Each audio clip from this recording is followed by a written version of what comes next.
Alan, very good morning to you. Good morning, Mike. Good to see you.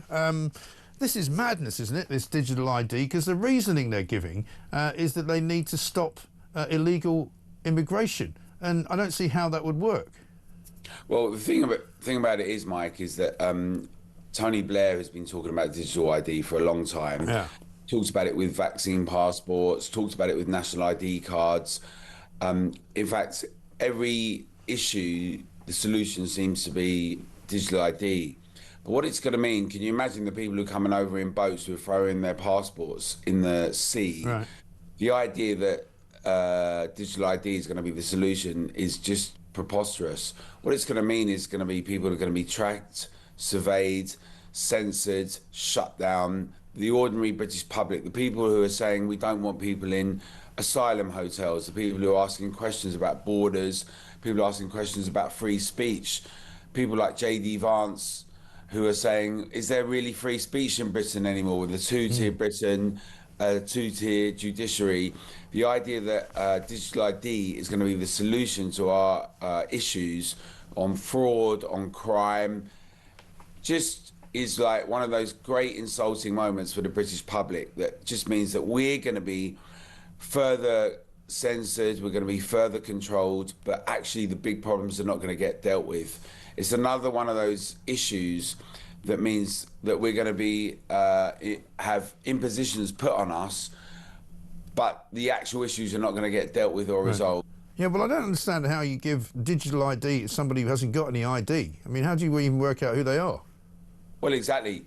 I mean, people are throwing away their passports, and then what we're told is that we're going to get this digital ID system. But what it means is we've seen this already, Mike, haven't we? With debanking, we've seen it with things like the Counter Disinformation Unit, the Rapid Response Unit, ordinary citizens, journalists, doctors, all being tracked and surveyed and shadow banned. But the actual problems, the actual real issues that the British public are very concerned about never get dealt with. So it's a double whammy and it's very insulting, and we have to say no to digital ID. Yeah. And what stage is it at the moment, Alan? I mean, because presumably they'll try and rush it through, they'll try and do it stealthily, they'll try and somehow hoodwink everybody, and suddenly you'll wake up one morning and there it will be. But what stage is it actually at? Well, I don't know, but they're talking about things like GPS tracking on trains. They're talking about, oh, here's the big solution. We're going to have digital ID for every aspect of your lives. I'm really not sure, Mike. It's like one of those things that they say that we've got this like kind of silver bullet to resolve all our problems. Here we're going to do this thing and it's going to like suddenly resolve it. 110,000 illegal migrants since Keir Starmer has come in, 50,000 in the last year.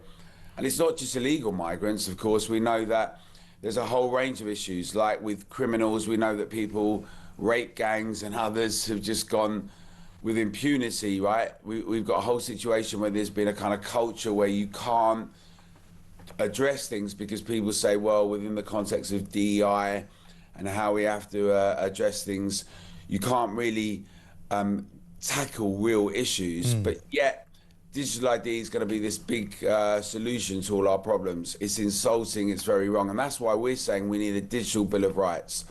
You know, when people like listen to people's telephone lines, or if they raid someone's home, or if they look at your mail, they have to have a warrant.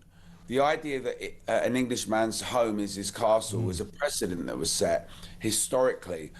And we need to have the same kind of protections around the digital arena that we do in our own world. And at the same time, I would suggest the British public is very concerned that the Home Office and the Civil Service are not dealing with the things that the British public is really concerned about. That means things like borders. It means like things like what's going on in the Civil Service. It means things like benefits and crime and a range of issues. We need policing without fear or favour. We mustn't have a situation where people like mothers are arrested for flying a British flag, yet others are flying other types of flags each week without impunity. And we have to get back to basics again, Mike. And that's why we're saying people should support the Digital Bill of Rights. Okay, good stuff. Good to talk to you, Alan. Thanks very much indeed. Alan Miller.